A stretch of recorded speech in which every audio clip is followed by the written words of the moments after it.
The boarding process always feels like controlled chaos. People juggling carry-on, rushing to stuff bags into overhead bins, squeezing down aisles too narrow for dignity. That morning was no different. The flight was nearly full when I finally reached row 12, clutching my boarding pass like proof of existence. My seat was 12A, the window. I'd chosen it deliberately. I needed the quiet corner, the view of clouds, the little slice of escape from everything waiting on the ground. But as I slid into the row, placing my bag beneath the seat, a voice cut sharp and entitled behind me. "Move," the man said, his tone soaked in disdain. "This is my seat." I turned slowly. He stood over me, boarding pass clenched in his fist like a weapon. Mid-40s, expensive watch, hair combed with precision. He had the kind of presence that assumed people would obey. His eyes flicked from me to my seat, as if the sight of me there was an offense to the order of the universe. "No," I said carefully. "This is 12A. My boarding pass says so." He shoved his own pass forward, practically into my face. "Look, row 12, seat A. That's mine." I blinked, confused. Our passes looked identical. Same row, same seat. A ripple of tension moved through the aisle as passengers slowed, sensing drama. Someone muttered, "Oh boy." "I'm sorry," I said, holding up my pass. "There must be some mistake." "It's not a mistake," he snapped, his voice rising enough to catch the attention of everyone within 3 rows. "You're in my seat. Get up." Heat crawled up my neck. I wasn't trying to cause a scene, but my hands shook as I tightened my grip on my pass. Around us, eyes sharpened with curiosity. A family in row 11 leaned sideways to eavesdrop. The man in 12C, our row's aisle seat, shifted uncomfortably, trying to pretend he wasn't sandwiched into a conflict. The man loomed closer, lowering his voice, but sharpening it. "Do you really want to embarrass yourself? You're wrong. Just move." I opened my mouth to argue when the flight attendant approached, drawn by the rising volume. She was young, but carried authority in her posture. Blonde hair pinned neatly, navy uniform pressed to perfection. Her badge read, "Daniels." "Is everything okay here?" she asked, voice calm but firm. "This passenger is in my seat," the man declared before I could speak. He thrust his pass at her dramatically. "Row 12, seat A, window." I held out mine with trembling fingers. "But so do I," I said. The attendant glanced between us, her expression unreadable. She studied his pass, then mine. A flicker of realization crossed her eyes, and for a moment she looked almost amused. She turned back to the man, her tone neutral but edged. "Sir, your boarding pass is for tomorrow's flight." The words landed like thunder in the narrow aisle. A pause stretched, then a gasp or two from nearby passengers. The man blinked, then blinked again, as if she'd spoken another language. "What?" he stammered. "Your ticket?" she repeated, tapping it with a manicured nail. "It's for tomorrow. Same flight number, same route, but the date is incorrect. Today's flight belongs to this passenger." She nodded toward me. A murmur spread like wildfire. Heads swiveled. The man's face drained of color, then flushed red. "That can't be right," he sputtered. "I booked this weeks ago." The attendant's voice never wavered. "You booked tomorrow's seat. This passenger booked today's. She is in the correct place." For a second, silence held the cabin in its grip. Then someone snorted in row 13, followed by a burst of chuckle. The sound rolled forward and back, passengers exchanging grins, whispers, raised brows. The aisle man in 12C finally laughed out loud, relief breaking his tension. The man in front of me tried to argue once more, his voice cracking with desperation. "This is ridiculous. There must be some mistake." But the attendant shook her head, professionalism hardening. "The only mistake was yours. You'll need to step aside so we can continue boarding. I'll help you rebook at the gate desk." His shoulders sagged. He looked at me then, eyes burning with humiliation, as though I'd conspired with fate itself to expose him. My heart hammered, but for the first time in years, I didn't shrink. I sat taller, my boarding pass firm in my hand. "Sir," the attendant pressed, her voice louder now, "please step back and allow the correct passenger to remain seated." The truth was out, undeniable, and everyone. The cabin buzzed with murmurs and suppressed laughter. Some looked at me with sympathy, others with admiration. A teenager in row 10 whispered, "She held her ground." As the man finally retreated, escorted gently toward the front, I exhaled a breath I hadn't realized I'd been holding. Relief washed through me, mixed with pride. For once, the humiliator had been humiliated, not by shouting, not by force, but by the simple public revelation of truth. The attendant turned back to me, softening. "You're good here, ma'am. Thank you for your patience." I nodded, still shaky but stronger than before. Around me, passengers resumed their settling, though I caught the occasional smile, the whispered exchange, the subtle glances that said, "We saw what happened. We saw you weren't wrong." As the engines hummed to life and the last bags were stowed, I leaned against the cool window, my reflection staring back at me. For once, I didn't feel invisible. I felt seen. The truth had spoken for me, and it had spoken loud enough for the whole cabin to hear. The aisle smoothed out after the confrontation, like ripples settling on a pond once the stone has sunk. People found their seats, stowed their bags, buckled in with the soft clicks of surrender. I pressed my palm to the window and felt the cool glass steadier than my pulse. The flight attendant, Daniels, did one last sweep of our row, her expression professional again, but softened at the edges when her gaze met mine. "You're all set," she said quietly. "If anyone gives you grief about overhead space or armrests, signal me." I nodded. That simple line a bandage I didn't know I needed. In 12C, the aisle seat, a man in a navy sweater exhaled and offered a conspiratorial smile. "That was wild," he whispered. I thought he was going to double down forever. His name tag from a tech conference still clung to his backpack. "Arun, you handled it." "I'm not sure I did anything," I said. "The truth handled it." He shrugged in the pleased way of someone who just watched justice unspool itself. "Still takes spine to sit still when someone tries to shove you." The cabin lights dimmed as the crew armed doors and cross-checked. Our plane pushed back with a groan, the choreography of safety cards and pointing at exits familiar enough to feel like a lullaby. But beneath the ritual, a low energy buzzed, the kind that hums after a public scene. In row 11, a little boy peeked over his seat and flashed me a thumbs up before his mother gently tugged him back. Behind us, a couple muttered in hushed awe, still processing the twist. Wrong day, wrong fight, wrong target. As we taxied, another attendant stopped by, older than Daniel, with purser stripes at her sleeve. "Just confirming we've rebooked that passenger for tomorrow," she said to Daniels, then offered me a courteous nod. "Ma'am, I'm Purser Ellis. Thank you for your patience." "Thank you for everything," I said. Ellison's mouth curved. "People think the seat map is a suggestion," she murmured, only half joking. "But the manifest is the manifest. Dates matter." She tapped her tablet. The system flagged it the moment we scanned his pass. Duplicate record, mismatched date. But sometimes people can talk faster than screens. A tiny stab of vindication warmed my chest. "So, you already knew?" "We suspected," Daniels said, eyes kind. "But it's always better to show, not tell." She angled the tablet discreetly so only I could see. Next to my name and seat, 12A, was today's date and a green checkmark. Next to his name, a yellow triangle and tomorrow's date. "The truth looks better in print," Daniels added, "even for an audience." The engines surged, and we rocketed down the runway. Arun closed his eyes and gripped the armrests.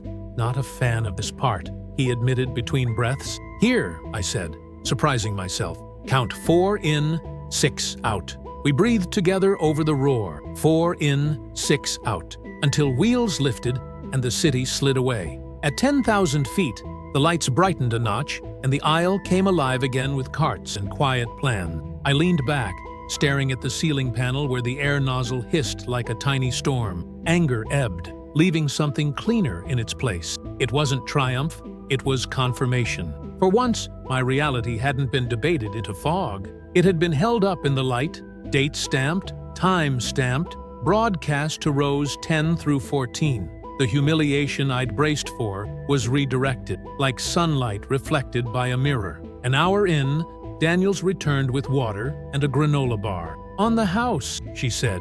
"Occupational perk after a boarding brawl." I laughed. "I'll take it. Just so you know," she added, lowering her voice, he tried to stand in the galley to call customer service and report a fraudulent boarding pass. Our gate agent pulled the footage and the scan log. The agent had already rebooked him for tomorrow, set a note on his record. He'd screenshotted an old mobile pass and didn't notice the date overlay. She shook her head, somewhere between tired and amused. Happens more than you think. People screenshot the wrong pass, or zoom in so far they crop the date. Then they bet the farm on their own certainty. It's the certainty that scares me, I said. The volume of loud isn't the same as right, Daniels said. But cabins are stages. We just try to keep the script honest. When she moved down the aisle, 12B, the empty middle seat, suddenly filled with my exhale. I hadn't realized how hard I'd been bracing, making myself small in case the story shifted again. It hadn't. It held. Halfway to cruising, turbulence tapped the fuselage. First a polite knock, then a firmer drum roll. The seatbelt sign chimed, belts clicked again. Arun's breathing quickened. He stared out into the gray riddle of cloud. 4 in, 6 out, he muttered, and I smiled. The plane bounced once, twice. Somewhere behind us, a glass clinked down onto a tray. A nervous laugh cracked open, then closed. Then I heard it, the voice. Not a shout, but a familiar cadence, cutting through the white noise. I looked up the aisle, and there he was, the row 12 man, standing near the front galley with a phone clamped to his ear, gesturing as if conducting an invisible orchestra. He hadn't deplaned after all. Gate staff must have brought him back to the jet bridge to rebook, and then escorted him to the terminal. But now, during the seatbelt sign, he'd slipped from his rebooking purgatory to the first-class curtain, trying to plead his case to whatever customer service line would let him hold. Ellison materialized, the way senior crew do when you need them. "Sir, for safety, you must be seated with your belt fastened." Her tone was velvet over steel. "We'll continue assisting you from the gate when we land." He pointed at the still image on his phone, the wrong boarding pass blown up like a talisman. "Look at this," he insisted to no one in particular, voice rising. "Row 12A today." Daniels joined, calmer than gravity. "Sir, please secure your device and have a seat." He took 2 steps backward, eyes scanning the cabin as if recruiting witnesses. His gaze snagged on me. Recognition flashed, his jaw tightened. For a fraction of a second, he looked like he might argue to the entire plane again. Rerun the show. Recast himself as victim. The plane bounced hard, settled. Daniels braced with a hand on the seat back and didn't blink. "Seat now, please," Ellison said. And something in the precise professional now broke through. He slipped into an empty jump seat in the galley and snapped the belt, face carefully blank. Arun let out a shaky chuckle. Imagine trying to fight the atmosphere and a manifest at the same time. "Some people think the universe will cave if they push hard enough," I said. "But paper wins, so does physics." When the air smoothed and the chime dinged off, Daniels released him to the aisle and walked him forward, past row 12 without stopping, curtains swishing behind them. A few passengers watched, less gleeful now, more contemplative. The spectacle had softened into a lesson. The cart came by with drinks. I took tea, adding the tiny lemon wheel like a coin of sunshine. Arun ordered ginger ale and raised the can slightly toward me. "2 correctly dated tickets," he said. "To truth in print," I answered, and we touched aluminum to paper cup. For the rest of the flight, I read, then didn't, staring out where clouds stacked like cities with no streets. I thought about all the unrecorded moments when someone had told me to move, off a project, out of a line, past my point, and how often I had to keep the peace. This time, I hadn't. This time there had been a witness with a tablet and a system that remembered. The relief was not just personal, it was archival. It existed beyond my telling. As we began our descent, Captain's voice slid over the speakers, that practiced blend of neighborly and authoritative.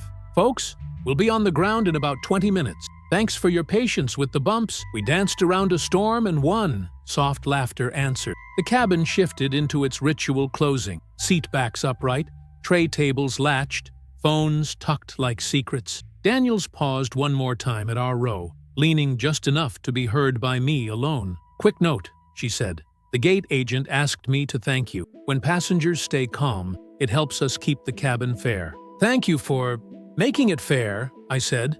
She tipped an invisible hat. "It's a team sport." We kissed the runway with a rubbery screech and rolled toward the gate. People sprang up early, then remembered the seatbelt sign, then sprang up again, when it dinged off for real. All of us suddenly choreographers of our own exit. Overhead, bins flapped, backpacks swung, the aisle clogged neatly. As I stood, a woman from row 13 touched my elbow. "I took a photo," she whispered, apologetic, "of the attendant showing the date. Not of you. People deny things later. If you ever need it, it's yours." She scribbled her email on a napkin and slid it into my palm. Truth should have backups. I tucked the napkin into my pocket, right next to my crumpled boarding pass, and felt steadier than the floor. Outside, the jet bridge waited, lit like a hallway to ordinary life. Inside, the last echoes of the morning faded. When we stepped into the tunnel, Arun gave a small salute. "See you on the ground. And hey, nice flying." "You too," I said, not sure what I meant until I did. Nice flying, staying seated, believing paper over volume, keeping your hands steady when someone tries to rewrite the map under your feet. At the gate desk, the man from row 12 argued one last time in a voice I could barely hear. All puff, little air. The agent tapped her screen, shook her head, printed a new pass for tomorrow, slid it across, like a verdict. He took it without looking at anyone and walked into the terminal, smaller than when he'd boarded the aisle with certainty. I headed toward baggage claim with the crowd, boarding pass still warm in my pocket, napkin folded beside it, a strange, buoyant promise in my step. The day would go on to be ordinary in every visible way, and yet, somewhere in the ledger that lives between strangers, a line had been corrected, a date bolded, a seat affirmed. It wasn't glory, it was enough. The airport terminal buzzed with its usual orchestra of rolling suitcases, boarding calls, and the click of heels against tile. But I moved through it differently now. Something in me had shifted during that flight.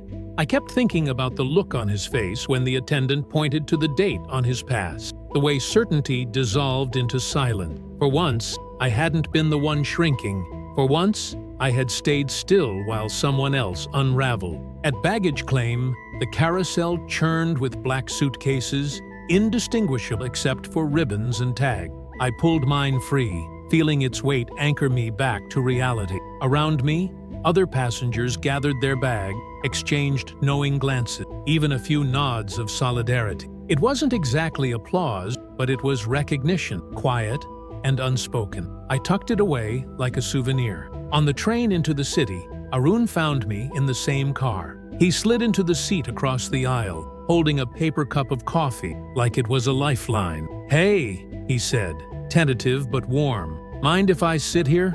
"Of course," I said. "Thanks for earlier." He waved it off. "Please, you're the one who held your ground." I just sat there and sweated through turbulence. I smiled. "You helped. Breathing counts." We rode in silence for a while, the rhythm of the tracks a low lullaby. Finally, he said, "You know, the thing that struck me wasn't just that he was wrong, it was how sure he was. Like volume could rewrite the date. Story of my life," I murmured before I could stop myself. Arun tilted his head. "What do you mean?" I hesitated. It wasn't like me to share personal truths with strangers, but maybe strangers were safer than colleagues or friends who'd already filed me into neat categories. "I've had people talk over me for years," I said. "In meetings, in hallways, even at home sometimes. They say it loud enough, and suddenly everyone acts like it's fact, even if the evidence is right there." Arun nodded slowly, but this time the evidence shouted back. I thought of Daniels holding up the tablet, the date glowing undeniable. Yes, and everyone heard it. The train rocked gently. Outside, suburbs blurred into skyscrapers. Arun leaned back, thoughtful. "That's rare. Usually truth has to wait its turn." The rest of the ride passed in quiet, but his words clung to me. Usually truth has to wait its turn. Not today. Today, it had cut in line. That evening, in my hotel room, I placed my boarding pass on the nightstand. It was crumpled, edges soft from my grip, but the date was still bold. Today, not tomorrow. Proof, permanent in ink. I stared at it as if it were a trophy. Not glamorous, not gilded, but earned. The next morning, over hotel coffee, I scrolled through my phone and found messages from friends and colleagues checking if I'd landed safely. I typed replies, fingers hovering over the keys. Should I tell them what had happened? Or would it sound like just another story, easily shrugged off? I left the details unsaid, but in my chest, the story burned. It was mine, and it was true. Later, I walked through the city, streets alive with horns and chatter. At a crosswalk, I noticed the man from row 13, the one who'd scribbled her email on a napkin, waiting on the opposite curb. She recognized me instantly, raising a hand. We met in the middle of the street's chaos, laughter spilling out like we were old friends. "I'm glad I ran into you," she said. "Did you keep the napkin?" I nodded. "It's in my bag." "Good. People forget the truth if they don't have receipts. And you," she added with a grin, "deserve plenty of receipts." Her words felt like another stamp, another validation. The universe was keeping record, even if people tried to overwrite them. Back in my room, I opened my laptop and began to type. Not emails this time, not reports. Just the story as it had happened. The confrontation, the pass, the attendant's calm, sharp voice, the murmurs of passengers. Line after line poured out, not for anyone else, but for me. I needed it documented, preserved, solid, my own archive. When I was done, I sat back, reading it over. The hum of the mini-fridge filled the silence. The city's lights flickered outside, but inside my chest, there was a steadiness I hadn't known before. The page didn't just tell the story. It told me who I was. Someone who could hold her place even when pushed. Someone who didn't move just because volume demanded it. I thought of Carter, my boss from another life. Of all the times he'd dismissed me with a wave of his hand. I thought of teachers who had overlooked me, friends who had forgotten me, strangers who had talked louder until I faded out. All of them like the passenger in row 12, pointing at me, insisting I was wrong, that the seat wasn't mine, and all of them wrong. The next day, before heading to a client meeting, I tucked the crumpled boarding pass into my wallet, not as proof for anyone else, but as a reminder to myself, a talisman, the paper that said, "You belong here. Don't move just because someone else says so." That night, when the meeting ended and I returned to my room, I found an email. It was from Arun. He'd tracked me down through the conference registry. His message was short but carried weight. Just wanted to say, "You reminded me to hold my ground. Thanks for that." I stared at the screen, heart warm. Truth doesn't always wait its turn, I thought. Sometimes it gets a boarding pass, walks straight down the aisle, and sits where it belongs. The week pressed forward, meetings stacked on meeting, but the memory of row 12 traveled with me like a shadow, only lighter now, like a companion instead of a weight. Every time someone cut me off in conversation or brushed past my point in a presentation, I pictured the boarding pass, the date, the moment the flight attendant held it up. Truth in black and white. It gave me something sturdier than anger. It gave me evidence. One evening, after a client dinner, I wandered back toward my hotel through streets lit gold by lamplight. I stopped at a cafe, ordered tea, and sat near the window. My phone buzzed with a new email. It was from Daniel, the flight attendant. I blinked in surprise. How had she found me? Then I realized she must have pulled my email from the passenger manifest. The message was short, polite, but striking. "I just wanted to thank you for staying calm. It made our job easier. Most people yell back. You didn't. You trusted us to bring the truth forward. That matters." My throat tightened as I read it. I hadn't realized how much I needed someone to acknowledge that silence could be strength. I typed a reply. "Thank you for standing up for me when it counted. I'll never forget it." I hit send and stared out the window at the city. Strangers had crossed into my story in ways I hadn't expected. Arun, the woman with the napkin. Now Daniel. None of them would stay in my life forever, but each one left a mark, as if the universe had gathered witnesses for me, just this once, to confirm I wasn't invisible. The next morning, I presented at the client office. It was one of those long boardroom tables where voices bounce off glass and chrome, and it's easy to shrink. But I didn't. When Carter, my old boss, would have interrupted me in the past, I heard his voice layered over the passengers, "Move, this isn't your seat." And this time, I answered in my head, "Yes, it is." I spoke steadily, my notes crisp, my points lined like runway lights. When the CFO of the client asked a tough question, I didn't defer or stumble. I answered clearly, backing it with the evidence I'd prepared. For a second, silence held the room. Then the CFO nodded slowly. "That's exactly what we needed," he said.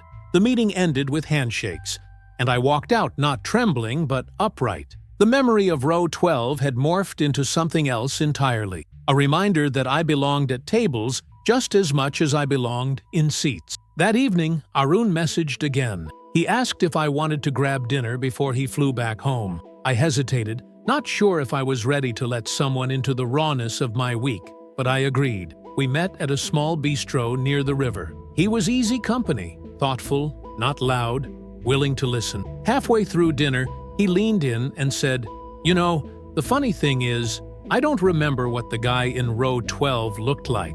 His face has already blurred in my mind. But I remember you, sitting there, holding your ground. That's the picture that stuck." I looked down at my glass. Words caught in my throat. I was terrified, I admitted. "Doesn't matter," he said. "Courage isn't the absence of fear. It's moving through it. Or in your case, not moving at all." His words landed heavy and bright at the same time. For years, I'd thought of myself as someone who faded, who stepped aside to keep peace. But here was someone who had seen me differently, someone who had seen me stay. Later, back in my room, I unfolded the napkin from row 13 again, tracing the scrawled email address with my finger. I thought about how many times in life the truth had slipped through cracks because no one had written it down. Not this time. This time, it was preserved, in a napkin, in an email, in my own memory. As the week wound down, I packed my suitcase for the flight home. I slid the crumpled boarding pass into the side pocket, not ready to throw it away. I zipped up the bag and stood there, staring at the skyline outside the window. I realized something. The incident in row 12 wasn't just about a seat. It was about every time someone had tried to erase me, and every time I had let them. This time, I hadn't moved, and the world had witnessed it.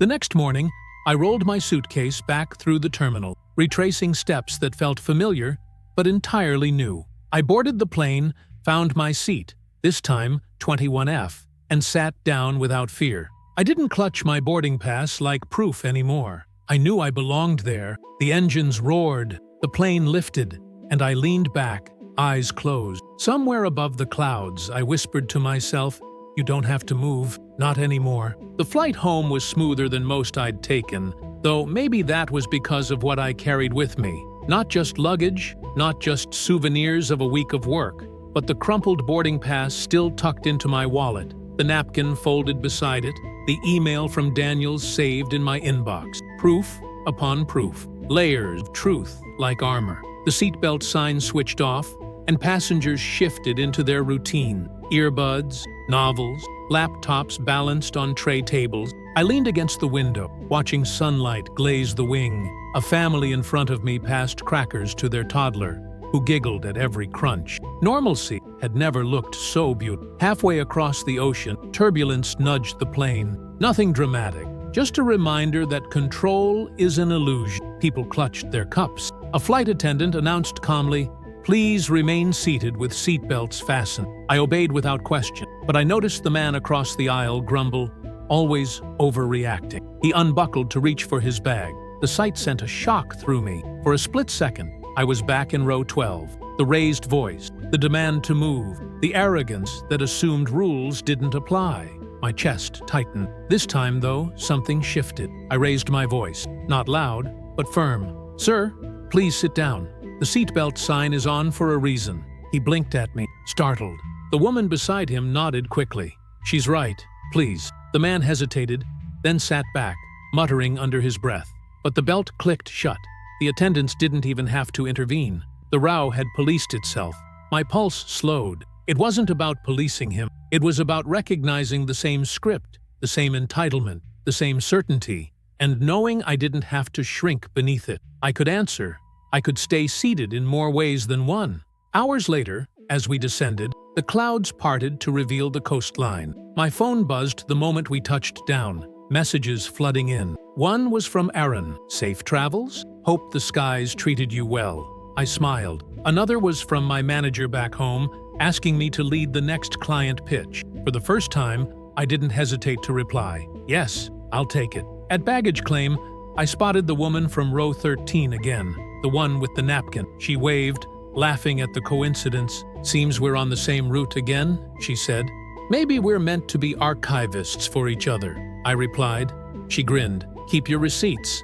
We walked out together into the noise of arrivals, the carousel spinning behind us. Outside, cabs honked, drivers held signs, families reunited with cheers. The world rushed forward as always, but I felt no need to rush. For once, I was steady. Back at my apartment that night, I emptied my bag onto the couch. Clothes tumbled out, chargers, a half-eaten pack of mints. Last, I pulled the boarding pass and the napkin free. I placed them on the coffee table side by side, 2 scraps of paper. Small things, but together, they held a story that had changed me. I sat cross-legged on the rug and opened my journal. On the first blank page, I wrote, "Sometimes the truth doesn't whisper. Sometimes it arrives stamped, dated, printed, undeniable. And when it does, the only thing you have to do is stay in your seat." I underlined the last words 3 times. The next morning, I walked into the office with my head higher than usual. The fluorescent lights were the same, the carpeted halls just as dull, but inside me something had shifted. When my manager introduced me to the team as the lead for the upcoming pitch, I saw the flickers of surprise on some faces. A year ago, I might have shrunk, apologized, made myself small. Not now. During the prep session, someone interrupted, trying to redirect the plan. I paused, then calmly repeated my point, firmer this time. The room quieted. My seat at the table felt solid beneath me. That night, I got another email from Daniel. Just one line. "Remember, the manifest doesn't lie. Neither should you about your own worth." I closed my laptop and smiled, the words echoing in my chest. The world would always have people like the man in row 12, people who barked orders, demanded movement, tried to rewrite what was already printed. But I knew now, truth keeps its own receipts, and so did I. Weeks passed, but the memory of row 12 refused to fade. It wasn't just the confrontation itself, it was the ripple it created inside me.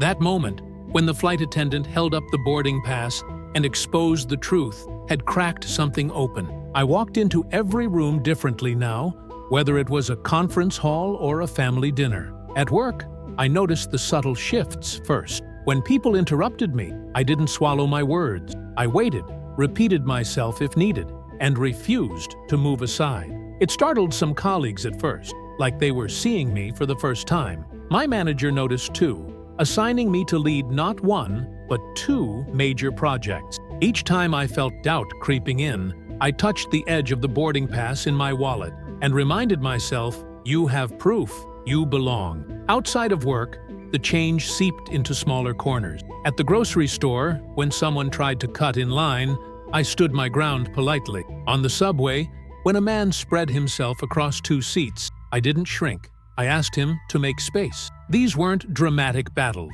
but they mattered. Each one was a rehearsal of staying in my seat, literally and metaphorically. One Saturday morning, I sat at my kitchen table with tea steaming beside me and opened an email from Arun. He had returned to his city weeks ago, but he kept in touch. His subject line read, "Holding the line." The message inside was brief. I gave a presentation yesterday. For once, I didn't let them talk over me. I remembered you in row 12. Thanks for reminding me the seat was mine. I leaned back in my chair, smiling at the screen. The ripple had reached farther than I'd imagined. It wasn't just my story anymore. It was proof that truth could echo, that courage could multiply. Later that day, I met with a friend for coffee. She asked casually, "So, how was your trip?" I almost gave the simple answer, "Fine, meetings, travel, the usual." But something stopped me. I told her the whole story instead. As I described the man's anger, the boarding pass, the attendant's calm voice, her eyes widened. "You realize," she said when I finished, "that you didn't just save your seat. You saved everyone else from his version of reality. You made the truth louder than him." The words settled over me like a second skin. She was right. It hadn't just been about me. It had been about all the passengers watching, everyone who whispered afterward, everyone who needed to see that loudness doesn't equal rightness. That night, I pulled out the napkin from row 13 and smoothed its wrinkle. The ink of the email address was faded but legible. I sent a quick note. "Thank you again for writing this down. It reminded me that truth deserves a record. Hope life has been kind." Within minutes, she replied, Always keep a backup. You never know when you'll need it. As the months rolled forward, I found myself on another flight, this time headed west for a client visit. The plane was different, the route new, but the rituals were the same. Boarding, stowing, sitting, waiting. I slid into my seat and smiled at the familiar click of the belt. Across the aisle, a couple argued softly about overhead space. The tension didn't rise. The attendant resolved it quickly, and the plane continued filling with lives and stories. When the engines roared, the plane lifted into the sky. I closed my eyes. I thought of the man from row 12, not with anger anymore, but with gratitude. He had tried to erase me, and in doing so, he had forced me to see myself. He had tried to move me, but I had stayed. The clouds parted, sunlight spilling across the cabin. I opened my journal and wrote one final line beneath the story I had drafted weeks before. Sometimes staying seated is the loudest move you can make. I underlined it twice, then looked out the window at the sky stretching infinite. When the plane landed hours later and passengers scrambled for bags, I didn't rush. I sat steady, letting the aisle clear, letting others hurry into their lives. Then, calmly, I rose. My boarding pass, still tucked into my wallet, pressed against my side like a heartbeat. As I stepped off the plane into the bright concourse, I whispered to myself the same words that had carried me since that day. You don't have to move. Not for anyone. Not anymore. If you liked this story, follow the channel for more tales of conflict, courage, and the unexpected truth revealed.